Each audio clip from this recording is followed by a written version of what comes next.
IMSA fans, 9 years after our last visit, the battle on the bricks for the WeatherTech SportsCar Championship Series absolutely delivered. Did more than deliver though, it lived up to the name. Turn 1, lap 1 the battle started.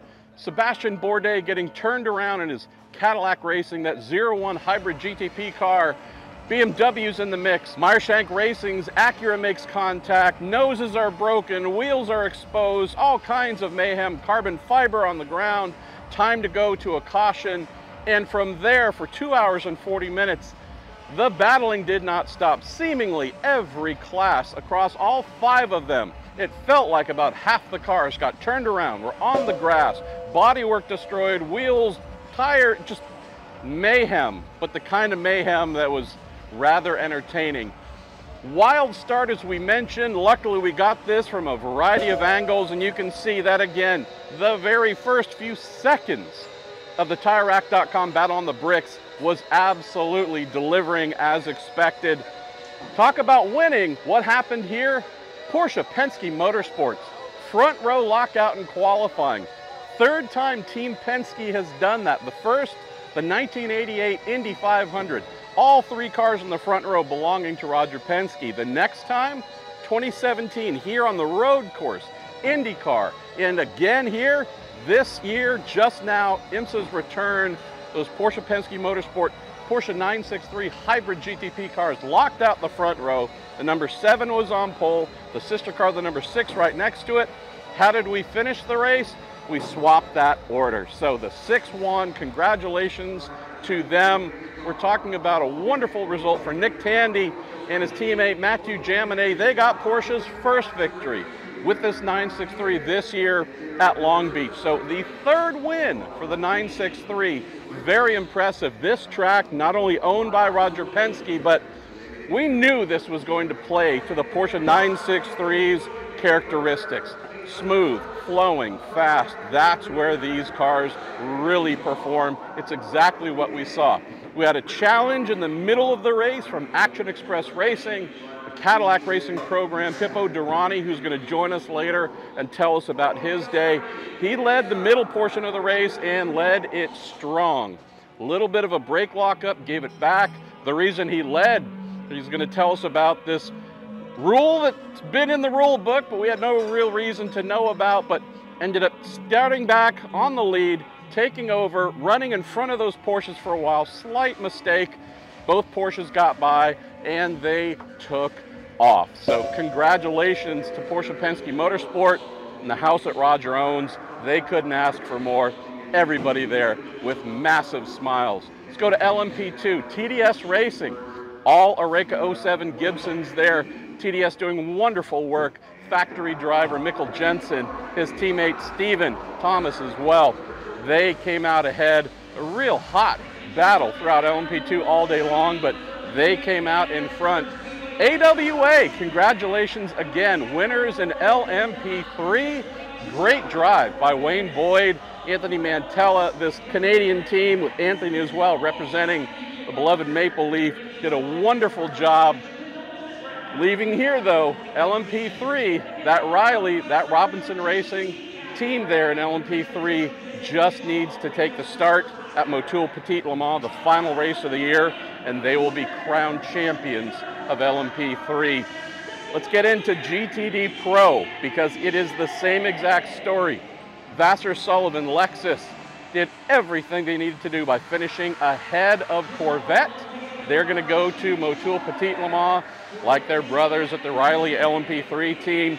Take the start, clinch the GTD Pro title in that Lexus RCF GT3. But the winners here today in GTD Pro, that would be WeatherTech Racing, Daniel Juncadella. Brilliant drive on his part, but we're accustomed to that. His teammate Jules Gouillon, same in that Mercedes AMG GT3. And I'm telling you, it was a great day for Porsche here. It was a great day for their countrymate in Mercedes, knowing that also in GTD. Windward Racing coming out ahead. Looks like the Forte team might have gotten the win in the Lamborghini. A little bit of back and forth there, but in the end, Bryce Ward getting the job done in GTD. and his great teammate, Philip Ellis. They put in wonderful work to bring home yet another victory for them. So the real news here, we crowned a champion today, that being Paul Miller Racing.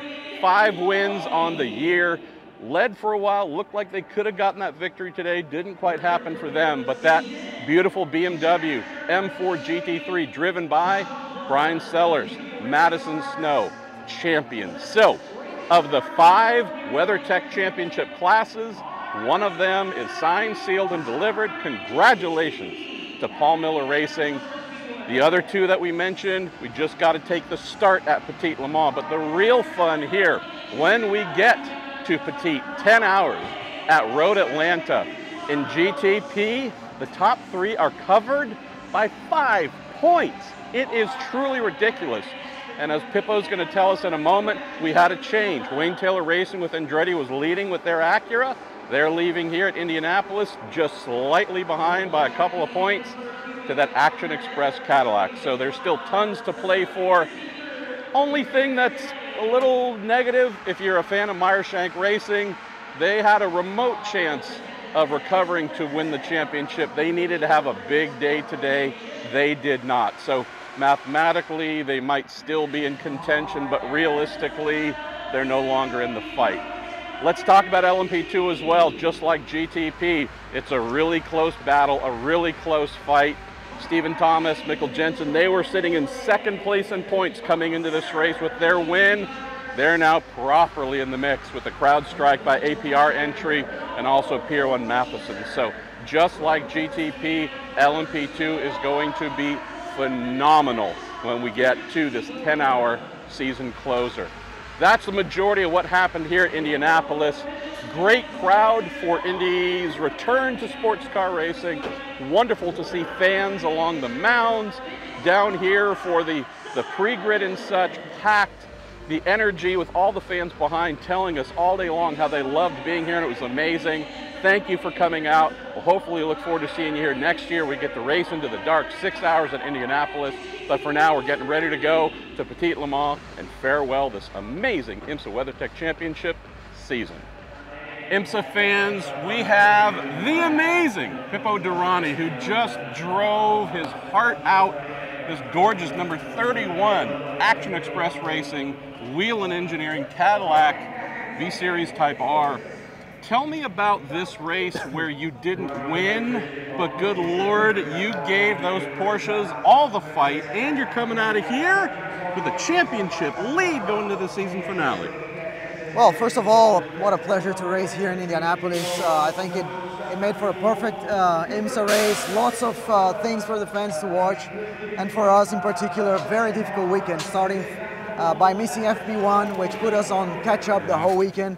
Especially on a new track, when you don't know what to expect, missing an hour, 30 minutes practice makes a lot of difference. We started P8, moved up the grid, ended up in the lead of the race for a few laps. But you're doing Pipo things in the race, just going forward. Yeah, we tried really hard, but unfortunately, I think the Porsches had more pace than us. I tried to keep them behind, but the car was really on the edge, and I made a little lockup after being held up by 2 P3s. On the last sector, which allowed them to catch me going down the main straight, which unfortunately put me on a very weak position going into turn 1. Brakes has been an issue for us the whole week, so trying to defend was not an option there. Well, I tried, but it didn't work out. But all in all, the Wheel & Engineering team, the whole Cadillac crew, they did a fantastic job, you know, to recover from a difficult beginning, to put us back in the championship lead. You know, that's all we can ask for. Despite coming here wanting to win the race, I think we need to be happy with a very good race for the number 31 car. So, yeah, it's going to be very tight in Atlanta, but I think for the fans, that's what we want. I wish we were a little bit further ahead, but part of the game, we're going to have a massive, incredible race, incredible last race of the season with 3 cars fighting for the championship. Maybe 4, right? Yeah, 4 it's cars. crazy. So. There's only 5 points covering the top 3, so it's going to be insane. Let's talk about the start. You were one of the lucky folks to not get spun around and have crazy stuff happening, but what's it like firing down into turn one, hoping everything's clean, and then it's clouds of smoke and carbon fiber? Yeah, well, as we've seen here in the past, turn one is very, very tight. So especially with those GTP cars where braking has been an issue for everyone, especially with cold tires. You know, we've seen how slow we are on cold tires. I was expecting something to happen. I was somewhat cautious in the first corner and took avoiding action going into turn number 2. I think the 01 got spun around or it spun right in front of me, so I had to cut the grass. But yeah, one of those things where it always happens here in Indianapolis. Any category that comes here and goes through the very tight first corner has a massive chance of something happening. So we were lucky there. Obviously gained a couple of positions just right there, and then tried to build up from that moment. But yeah, like I said, all in all, a good race for us, and we go into the last race on the championship league. Let's close on this. IMSA fans might not have woken up knowing about Rule 46.5.2, but there was the most interesting part of the race under caution, where you're right up alongside the Porsche behind the pace car. I'm sure there's memes already of people wants to lead no matter what. You did the correct thing, right? IMSA said for the classes to split. The Porsches, the 2 leading Porsches, for whatever reason, didn't respond. IMSA ruled and said, we gave you time. You took the lead there. You ran hard. You've been through some strange things in motor racing, Pipo. How did that one rate? That one must have felt weird being alongside for 2 laps. Yeah, well, first of all, I was just trying to get our sponsors more coverage. See? That's what I was trying to do. Jokes aside, no, it's a rule that has been in IMSA for many, many years, and over the last few years, something like that always happened. And eventually IMSA ruled that if the cars in front of you don't go, then you're allowed to overtake them. We were on top of the rules.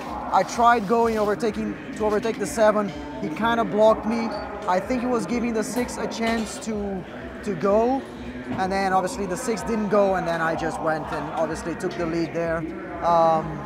I mean, just, you know, we're just trying to follow the rules to the best of our ability. Sometimes miscommunications happen, which probably was the case. They didn't do it on purpose. With the 6, exactly, and I think IMSA did the right thing on the call.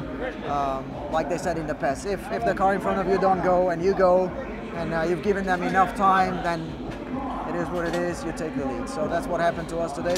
Unfortunately, we didn't quite have the car to keep them behind, but, you know, it was good to take the lead on a full course yellow. That was the first, I think.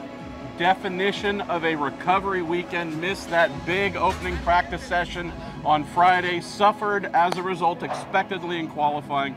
Fires from the back to the front. Ends up finishing 4th. Leaves here in the points lead. Your Action Express Racing team never gives up. We are going to have such a gift waiting for us. 10 hours at Motul Petit Le Mans. I can't wait. I don't think he's going to be starting towards the back there. So, can't wait to see what happens here, brother. We'll see you here soon. Fingers crossed. See you there.